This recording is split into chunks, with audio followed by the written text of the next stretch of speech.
नमस्कार दोस्तों, कथा मंथन में आपका स्वागत है। कथा मंथन में आज की कथा का नाम है गुल्ली डंडा। लेखक मुंशी प्रेमचंद। हमारे अंग्रेजी जदाइश दोस्त माने या ना माने, पर मैं तो यही कहूँगा कि गुल्ली डंडा सब खेलों का राजा है। अब भी कभी लड़कों को गुल्ली डंडा खेलते देखता हूँ तो जी लोटपोट हो जाता है कि उनके साथ जाकर खेलने लगूं। ना लॉन की ज़रूरत, ना कोर्ट की, ना नेट की, ना थापी की। मज़े से किसी पेड़ की टहनी काट लो, गुल्ली बना लो और दो आदमी आ गए तो खेल शुरू हो गया। विलायती खेलों में सबसे बड़ा ऐब यह है कि उनके सामान महंगे होते हैं और जब तक कम से कम 1 सैकड़ा रुपये न खर्च हो जाएं, खिलाड़ियों में शुमार नहीं हो सकता है। हमारे स्कूलों में हर एक लड़के से 3-4 रुपये सालाना वसूले जाते हैं खेलने की फीस के नाम पर। किसी को यह नहीं सोचता कि भारतीय खेल खिलाए जो बिना दाम कौड़ी के खेले जाते हैं। हाँ, मानते हैं कि गुल्ली से आंख फूटने का भय रहता है, तो क्या क्रिकेट से सिर फूट जाने का, तिल्ली फट जाने का, टांग टूट जाने का भय नहीं होता? मुझे गुल्ली सब खेलों में बहुत प्यारी है। बचपन की मीठी स्मृतियों में गुल्ली ही सबसे मीठी है। मेरे हमजोलियों में एक लड़का गया नाम का था, मुझसे 2-3 साल बड़ा, दुबला पतला लंबा, बंदरों की सी लंबी लंबी पतली उंगलियां, बंदरों की सी ही चपलता, वही झल्लाहट। गुल्ली कैसी हो उस पर ऐसे लपकता जैसे छिपकली कीड़ों पर। मालूम नहीं उसके माँ बाप थे या नहीं, कहाँ खाता था कहाँ रहता था, पर वो गुल्ली क्लब का चैंपियन था। जिसकी तरफ वह आ जाए जीत निश्चित हो। हम सब उसे दूर से आते देखकर ही दौड़कर स्वागत करते थे। एक दिन हम और गया दोनों ही खेल रहे थे। वह पदा रहा था, मैं पद रहा था। अगर कुछ विचित्र बात है तो कि पदाने में हम दिन भर मस्त रह सकते थे, पर पदना 1 मिनट का भी अखरता है। मैंने गला छुड़ाने के लिए सब चालें चली, और जो ऐसे अवसर पर शस्त्र विहित ना होने पर भी क्षम्य है, लेकिन गया अपना दाव लिए बगैर मेरा पिंड ना छोड़ता था। अनुनय विनय का कोई असर ना हुआ। मैं घर की और भागा तो उसने दौड़कर मुझे दबोच लिया और डंडा तानकर बोला, मेरा दाव देकर जाओ। पदाया तो बड़े बहादुर बन गए, और पदने की बारी में आए तो भागे क्यों जाते हो? अरे तो क्या तुम दिन भर पदाओगे और मैं दिन भर पदता रहूंगा? गया ने मुझे अपनी ओर खींचते हुए कहा, मेरा दाव देकर जाओ। पर मैं डटा रहा। मैं हाथ छुड़ाकर भागना चाहता था, वह मुझे जाने ना देता था। मैंने गाली दी, उसने भी कड़ी गाली दी, और गाली नहीं 2 एक चांटा भी जमा दिया। मैंने उसे दांत काट दिया। उसने मेरी पीठ पर डंडा जमा दिया। मैं रोने लग गया। गया मेरे इस अस्त्र का मुकाबला न कर सका। मैं भागा और तुरंत आंसू पहुँच डाले। डंडे की चोट तो भूल कर के मैं हंसता हुआ घर चला गया। मैं थानेदार का लड़का एक नीच जात के लौंडे के हाथों पिट गया, यह मुझे उस समय भी अपमानजनक मालूम हुआ, लेकिन घर में किसी से कोई शिकायत ना की। उन्हीं दिनों पिताजी का वहां से तबादला हो गया। नई दुनिया देखने की खुशी में मैं ऐसा फूला समाया कि हम अपने हमजोलियों से बिछुड़ जाने का बिल्कुल दुख ना हुआ।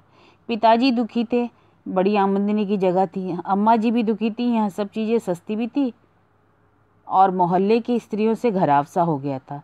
लेकिन मैं मारे खुशी के फूला ना समाता था। 20 साल गुजर गए। मैंने इंजीनियरिंग पास की और उसी जिले का दौरा करता हुआ उसी कस्बे में पहुंचा और डाक बंगले में ठहरा। उस स्थान को देखते ही कितनी मधुर बाल स्मृतियां हृदय में जाग उठी। मैंने छड़ी उठाई और कस्बे की सैर निकला। आंखें किसी प्यासे पथिक की भांति बचपन में उन क्रीड़ा स्थलों को देखने के लिए व्याकुल हो रही थी, पर उस परिचित नाम के सिवा वहाँ और कुछ परिचित ना था।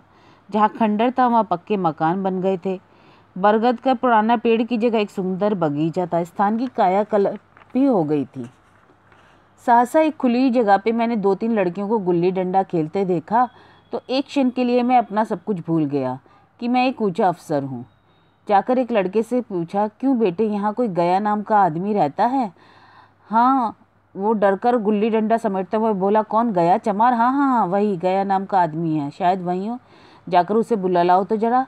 लड़का दौड़ा और एक क्षण में 5 हाथ के काली देव को साथ लिए आता दिखाई दिया, और मैं दूर से ही पहचान गया। उसकी ओर लपकना चाहता था, पर कुछ सोचकर रुक गया।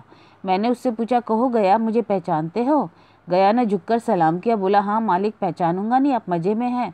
बहुत मज़े में हूँ, तुम अपनी कहो। मैं डिप्टी साहब का साइस हूँ। मतई, मोहन, दुर्गा सब कहाँ है, कुछ खबर है? मतई तो मर गया, दुर्गा और मोहन दोनों डाकिये हो गए हैं। और आप? मैं जिले का इंजीनियर हूँ। सरकार तो पहले ही बड़े जहीन थे। गया बोला।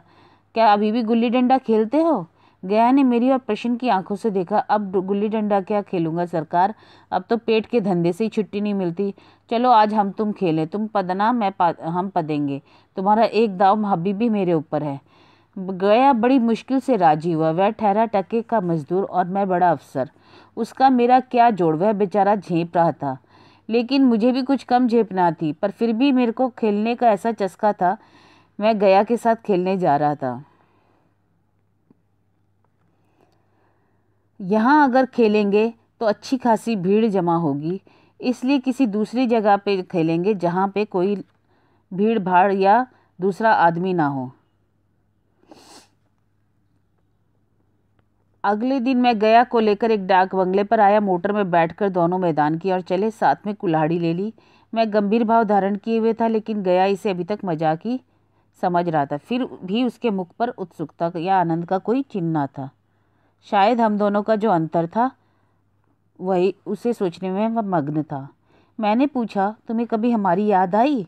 गया ने झेपता हुआ बोला, मैं आपको क्या याद करता, मैं इस लायक कहाँ हूँ। लेकिन मुझे तुम्हारी बहुत याद आती थी। तुम्हारा वह डंडा जो तुमने दान कर मुझे पीठ पर जमाया था, वह लड़कपन था सरकार, उसको याद न दिलाओ। वह रे, पर वह मेरे बाल जीवन की सबसे रसीली याद है। इतनी दूर में हम बस्ती से कोई 30 मील निकल आए। चारों तरफ सन्नाटा था, बड़ा ही मैदान फैला हुआ था। मैं लपक कर एक पेड़ पर चढ़ गया, एक टहनी काट कर लाया, चटपट गुल्ली डंडा बन गया।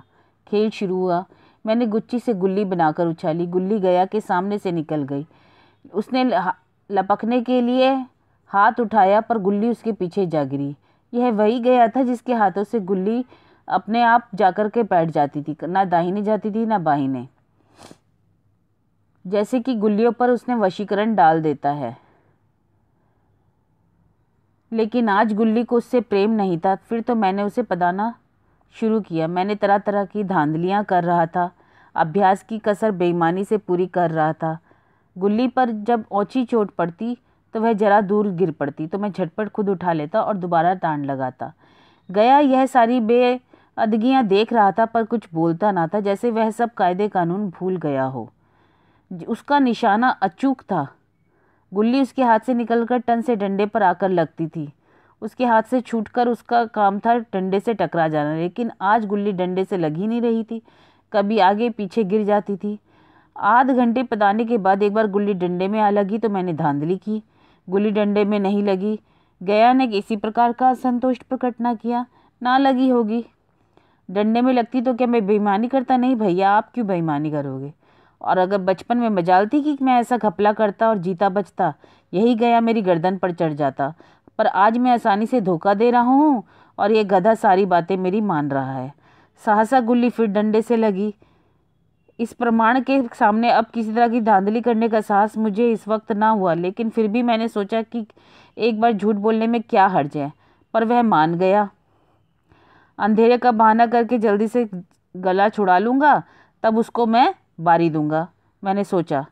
गया ने विजय उल्लास में लग गई। फिर से टन से आवाज़ हुई। मैंने अनजान बन के कहा, तुमने क्या लगते देखा? टन बोली, सरकार, यह तो किसी ईंट से टकरा गई है। मेरे मुंह से निकला तो उसने सच मान लिया। बोला, हाँ हाँ, हो सकता है। मैंने फिर उसे पदाना शुरू किया, लेकिन प्रत्यक्ष धांधली कर लेने के बाद गया की सरलता पर मुझे दया नहीं लगी। इसलिए जब तीसरी बार गुल्ली डंडे से लगी तो मैंने बड़ी उदारता से दाव देना तय कर दिया। गया ने कहा, अब अंधेरा हो गया भैया, कल पर रखो। मैंने सोचा कल बहुत समय लग जाएगा, यहाँ ना जाने कितनी देर पदाई, इसलिए इसी वक्त मामला साफ कर लेना चाहिए। नहीं नहीं, अभी बहुत उजाला है, तुम अपना दाव ले लो, गुल्ली सूझेगी नहीं, कोई परवाह नहीं। गया ने पदाना शुरू किया, जैसे कि उसे बिल्कुल अभ्यास ना हो। बेचारा घंटा भर पदा, पर 1 मिनट में ही अपना दाव खो बैठा। मैंने अपने हृदय की विशालता का परिचय दिया। एक दाव और खेल लो, तुम पहले ही हाथ में हुच हो गए। नहीं भैया, अब अंधेरा हो गया, तुम्हारा अभ्यास छूट गया। क्या अभी भी खेलते हो? खेलने का समय कहाँ मिलता है भैया। हम दोनों मोटर पर जा बैठे और चिराग जलते जलते पड़ाव पर पहुंच गए। गया चलते चलते बोला, कल यहाँ गुल्ली डंडा होगा, सभी पुराने खिलाड़ी खेलेंगे, आप भी आओगे? अगर आपको फुर्सत हो तो तभी खिलाड़ियों को बुलाऊं। मैंने शाम का समय दिया, दूसरे दिन मैच देखने दिया। गया। कोई 10-10 आदमियों की मंडली थी। कोई मेरे लड़कपन के साथी थे, अधिकांश युवक थे जिन्हें मैं नहीं पहचानता था। खेल शुरू हुआ। मैं मोटर पर बैठा बैठा तमाशा देखने लगा।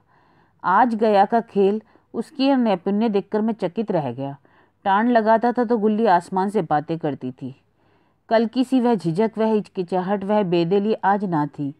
लड़कपन में जो बात थी आज उसने प्रौढ़ता प्राप्त कर ली थी। कहीं कल इसने मुझे इस तरह पदाया होता तो मैं जरूर रोने लगता। उसके डंडे की चोट खाकर गुल्ली 200 गज की खबर लाती थी।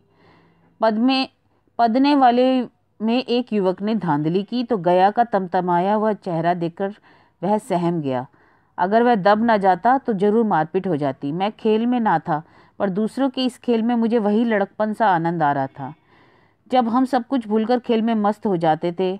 अब मुझे मालूम हुआ कि कल गया तो ने तो मेरे साथ खेला ही ना था, वह तो केवल खेलने का बहाना कर रहा था। उसने मुझे दया का पात्र समझा। मैंने धांधली की, बेईमानी की, पर उसे जरा भी क्रोध ना आया, इसलिए कि वह खेल ना रहा था बल्कि मुझे खिला रहा था, मेरा मान रख रहा था, क्योंकि मैं एक बड़ा अफसर हूँ। अब यह अफसरी मेरे और उसके बीच दीवार बन गई थी। अब मैं उसका लिहाज पा सकता हूँ, अदब पा सकता हूँ, पर साहचर्य नहीं पा सकता। लड़कपन जब था तब मैं उसके समकक्ष था। मेरे में और उसमें कोई भेद ना था। यह पद पाकर अब मैं केवल उसकी दया के योग्य हूँ। वह मुझे अपना जोड़ नहीं समझता। अब मैं बड़ा हो गया हूँ और वह छोटा।